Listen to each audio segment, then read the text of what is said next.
Assalamualaikum warahmatullahi wabarakatuh. Salam sejahtera untuk kita semua. Yang saya hormati Bapak Herbiro Nugroho SMSI selaku dosen pembimbing serta para dosen penguji. Perkenalkan, saya Eva Damayanti Safitri, mahasiswa program Diploma 3 Akuntansi dengan NIM 19043111005. Terima kasih atas kesempatan yang telah diberikan kepada saya, sehingga saya dapat mempresentasikan laporan tugas akhir saya yang berjudul Audit Beban Operasional PT FG periode Januari sampai dengan Desember 2021 oleh KAP Paul Hadiwinata, Hidayat Arsono, Retno, Palilingan, dan rekan. Laporan tugas akhir ini terdiri atas 5 bab, yaitu pendahuluan, tinjauan pustaka, gambaran umum perusahaan, pembahasan, dan penutup. Yang pertama yaitu pendahuluan. Di sini saya akan membahas mengenai latar belakang dan tujuan penulisan. Seperti yang kita ketahui bahwa laporan keuangan merupakan hal penting dalam dunia bisnis yang digunakan oleh pihak internal maupun eksternal perusahaan sebagai dasar dalam pengambilan keputusan ekonomi. Melihat pentingnya laporan keuangan, baik bagi pihak internal maupun eksternal perusahaan, membuat laporan keuangan termasuk di dalamnya laporan laba rugi perlu diaudit oleh pihak yang independen, agar para pengguna memperoleh informasi yang benar mengenai keuangan dan kegiatan perusahaan. Dalam laporan laba rugi, beban operasional sendiri merupakan salah satu akun yang rentan terhadap kesalahan maupun kecurangan, baik pelaporan secara lebih saji maupun secara kurang saji. Dan beban operasional pada laporan laba rugi PT FG tahun 2021 mengalami kenaikan sebesar 34% dari 58.661.876.368 rupiah menjadi 78.949.559.659 rupiah. Kenaikan tersebut menimbulkan pertanyaan, apakah beban operasional yang dilaporkan PT FG telah menampilkan jumlah yang akurat dan sesuai dengan standar pelaporan keuangan yang berlaku. Adapun tujuan penulisan laporan tugas akhir ini yaitu untuk mendeskripsikan tahap perencanaan audit beban operasional PT FG, mendeskripsikan tahap pelaksanaan audit beban operasional PT FG, serta memaparkan hasil audit beban operasional PT FG. Selanjutnya yaitu bab 2, tinjauan pustaka. Di sini saya akan membahas mengenai definisi auditing dan beban operasional. Menurut Sari, Hastuti, dan Ratnawati, auditing adalah pemeriksaan secara objektif atas laporan keuangan suatu perusahaan atau organisasi lain dengan tujuan untuk menentukan apakah laporan keuangan tersebut disajikan secara wajar dalam semua hal yang bersifat material, posisi keuangan, dan hasil usaha perusahaan atau organisasi tersebut. Menurut Harahap dan Tukino, beban operasional adalah beban-beban yang dikeluarkan oleh perusahaan berkaitan dengan kegiatan operasi perusahaan dalam rangka memperoleh laba. Selanjutnya yaitu bab 3, gambaran umum perusahaan dari KPPKF Hadiwinata dan PT FG.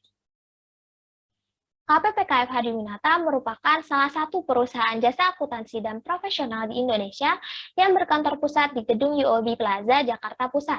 Didirikan pada tahun 1987 oleh Dr. Andes Paul Hadiwinata, CA-CPA, bersama 4 orang senior partner, dan pada tahun 1989 menjadi anggota dari PKF Internasional.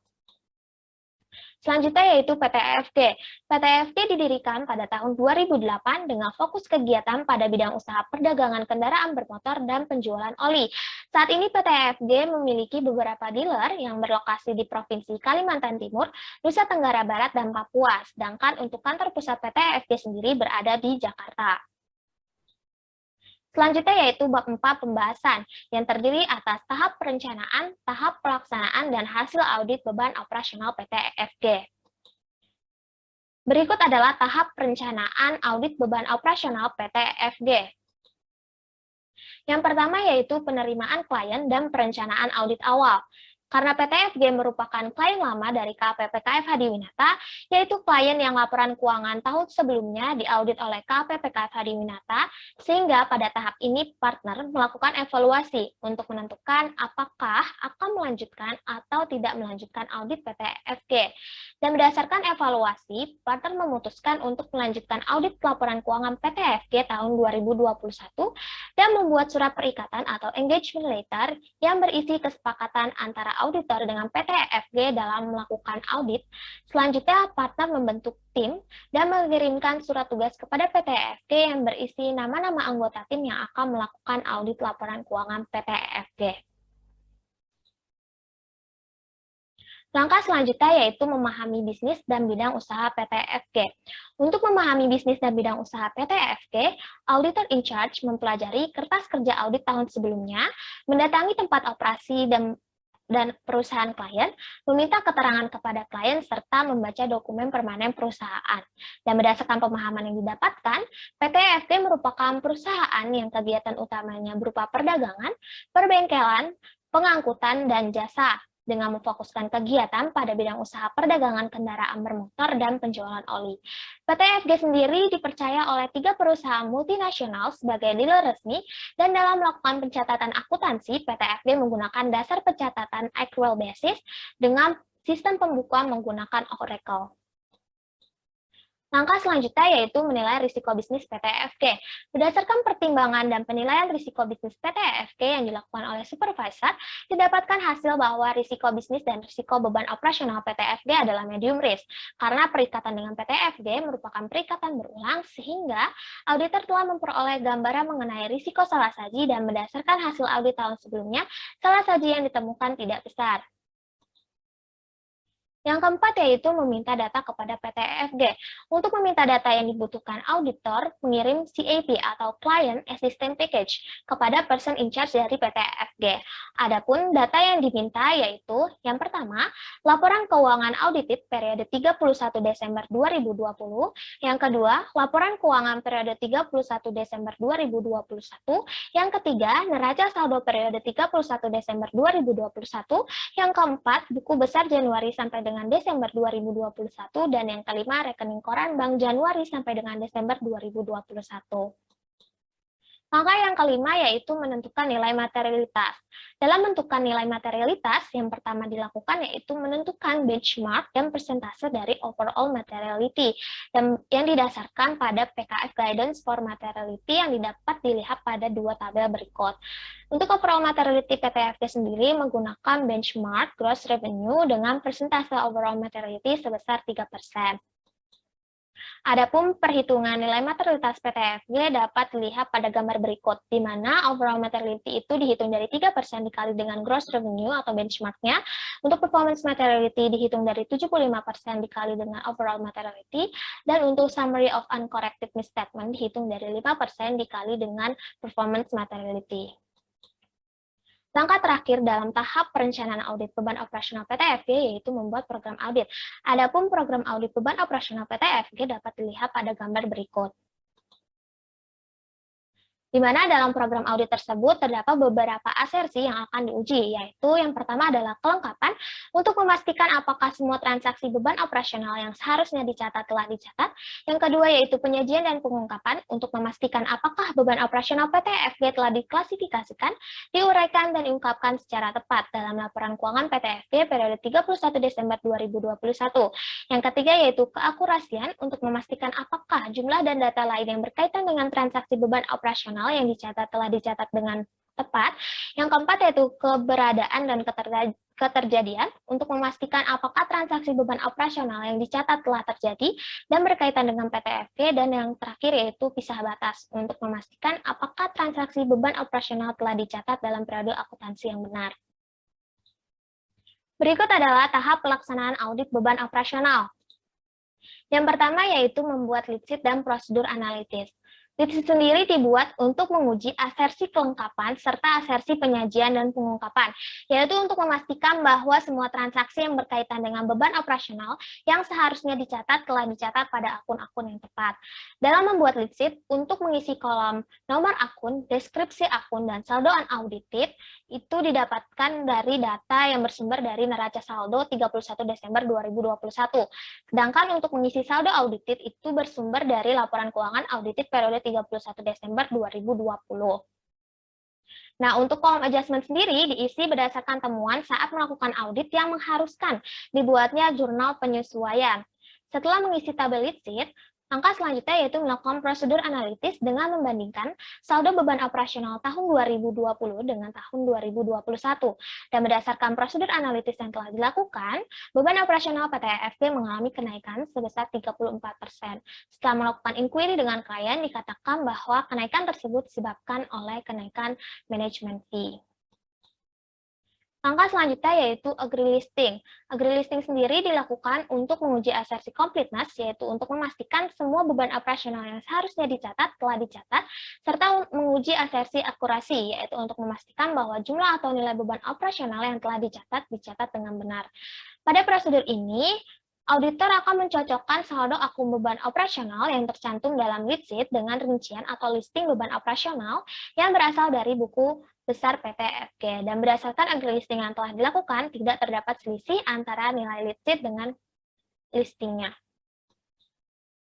Langkah selanjutnya yaitu melakukan test of detail. Nah, test of detail sendiri dilakukan untuk menguji asersi existence and occurrence, akurasi, dan cut-off, yaitu untuk memastikan transaksi beban operasional yang dicatat telah terjadi dan dicatat dengan tepat pada periode akuntansi yang benar. Adapun dalam melakukan test of detail ada beberapa langkah. Yang pertama yaitu scooping. Scooping itu dilakukan untuk menentukan akun mana saja yang akan diuji. Dalam melakukan scooping, auditor akan memberikan kriteria pada setiap akun beban operasional ke dalam dua kriteria, yaitu scoop in dan scoop out. Scoop in sendiri berarti akun-akun beban operasional yang hanya bisa dikerjakan di kertas kerja beban operasional. Sedangkan scoop out berarti akun-akun beban operasional yang bisa dikerjakan pada kertas kerja lainnya, seperti kertas kerja fixed asset dan juga payroll. Setelah melakukan scooping, langkah selanjutnya yaitu melakukan test of detail strategi untuk menentukan banyaknya sampel yang harus diuji. Dalam melakukan test of detail strategi, auditor menggunakan template yang telah disediakan oleh KAP PKF Hadiwinata. Di sini, auditor akan memilih tingkat risiko pengendalian dan kemungkinan salah saji, apakah high, medium, atau low, serta memasukkan jumlah populasi yang berasal dari total nilai beban operasional, serta memasukkan targeted yang berasal dari total nilai scoop out, serta performance materiality. Dan berdasarkan test of detail strategi yang dilakukan, jumlah sampel beban operasional yang harus diuji sebanyak 5 sampel untuk masing-masing unit yang dimiliki oleh PT FG. Setelah mengetahui banyaknya sampel yang harus diuji, auditor melakukan pick sampel untuk memilih transaksi beban operasional mana yang akan diuji. Pemilihan sampel sendiri dilakukan secara acak dengan mengurutkan seluruh transaksi beban operasional dari yang terbesar dan terkecil, lalu memilih transaksi yang nilainya material, atau jika tidak ada, memilih transaksi dari nilai yang terbesar sebanyak jumlah sampel yang dibutuhkan.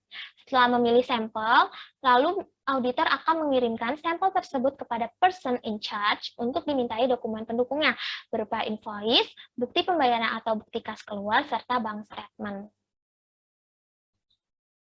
Langkah selanjutnya yaitu melakukan vouching. Vouching sendiri dilakukan untuk mencocokkan data sampel dengan dokumen pendukung. Nah, setelah mendapatkan dokumen pendukung, auditor melakukan vouching. Dan berdasarkan vouching, antara listing dengan invoice terdapat selisih. Dan setelah direkon, selisih tersebut disebabkan oleh PPN. Sedangkan perbedaan antara invoice dengan bank statement disebabkan oleh PPh 23 dan saldo bank statement itu dilakukan untuk pembayaran beberapa transaksi. Setelah mengerjakan semua prosedur pada kertas kerja beban operasional, tidak terdapat temuan yang mengharuskan dibuatnya jurnal penyesuaian maupun reklasifikasi. Tetapi berdasarkan hasil audit kertas kerja payroll, auditor menyarankan jurnal reklasifikasi untuk mereklasifikasi beban gaji dan tunjangan tim penjualan untuk tujuan pengungkapan. Adapun jurnal reklasifikasi tersebut dapat dilihat pada tabel berikut.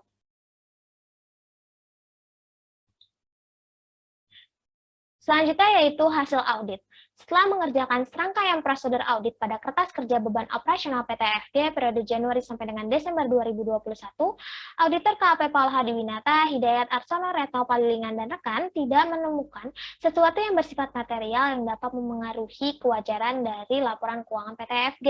Dan auditor menyatakan bahwa seluruh transaksi beban operasional PT FG telah dicatat dan dilaporkan dengan nilai yang benar. Selanjutnya yaitu bab 5 penutup yang berisi simpulan dan saran.